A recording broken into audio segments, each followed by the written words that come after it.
Welcome to my channel tech hub 646।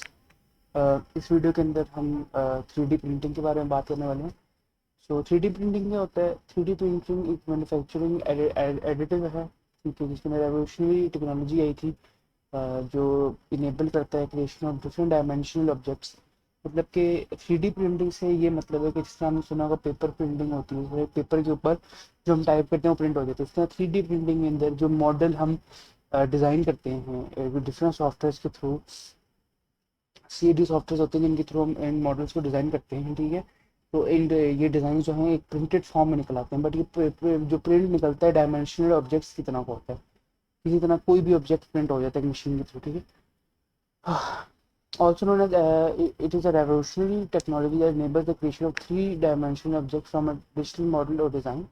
Unlike traditional separative manufacturing methods that involve cutting, drilling, or carving away material, 3D printing builds objects layer by layer, adding material to form the final product. जैसे कि मैंने आपको बताया कि 3D printing में 3 dimensional objects को print किया जाता है एक मशीन के थ्रू, जो हम और सॉफ्टवेयर के अंदर डिज़ाइन करते हैं उस ऑब्जेक्ट को। कुछ पॉइंट्स पढ़ लेते हैं इसके बारे में। तो पहला पॉइंट है जी डिजिटल डिज़ाइन।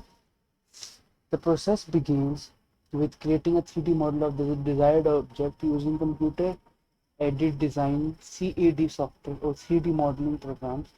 जैसे कि आपको बताया कि जब हमने कुछ 3 डायमेंशनल ऑब्जेक्ट को प्रिंट करना है, तो उसके लिए पहले उसका एक मॉडल हमें तैयार करना पड़ेगा सॉफ्टवेयर के ऊपर, जो कि कंप्यूटर डिज़ाइन सॉफ्टवेयर हुआ, जिसको हम CAD सॉफ्टवेयर कहते हैं। 3D मॉडलिंग प्रोग्राम्स होते हैं।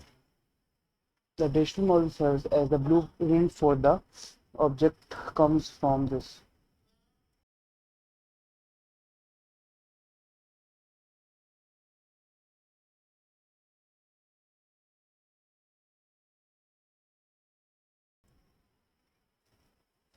तो जैसे कि मैंने बताया कि CAD प्रोग्राम्स के थ्रू हम मॉडलिंग प्रोग्राम सिखा सकते हैं। The digital model serves as the blueprint for the physical object. तो हमें जब भी वो मॉडल प्रिंट करना है तो उसके लिए पहले उसको डिज़ाइन करना पड़ेगा हमें सॉफ्टवेयर के ऊपर, ताकि उसको हम प्रिंट कर सकें। सेकेंड पॉइंट आता है slicing. The 3D model is then sliced into the horizontal layers using specialised slicing software. These layers act as instruction for the 3D printer, guiding it on how to build the object layer by layer. Slicing के अंदर 3D model को slice कर दिया जाता है horizontal layers में, ताकि वो इंस्ट्रक्शन के तौर पे 3D प्रिंटर के लिए काम कर सके। थर्ड नंबर पे प्रिंटिंग प्रोसेस है। The 3D printer uses a variety of materials such as plastic, metal, resin, even biological materials, even biological materials, depending on the type of printer and the intended application. The printer's nozzle or laser deposits the material onto the build platform or previous layer, gradually forming the object.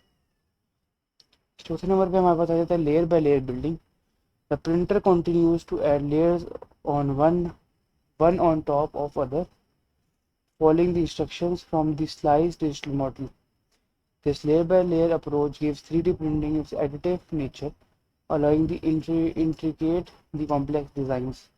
Layer by layer building के अंदर क्या होता है, जो printer है वो continue करता है लेयर एक दूसरे के ऊपर रखने में, एक लेयर के बाद एक लेयर ऑन ऐड होती जाती है। Following instruction from the slice digital model, वो इंस्ट्रक्शंस को फॉलो करता रहता है और इसी तरह से लेयर बाय लेयर फॉलो करता रहता है। Post processing. After the printing process is complete, some objects may require post processing, such as removing support structure or applying finishing touches like painting or polishing. 3D printing has a wide range of applications across industries. आज के लिए बस इतना ही। मिलता हूँ आपसे next video में। तब तक के लिए अल्लाह हाफिज़।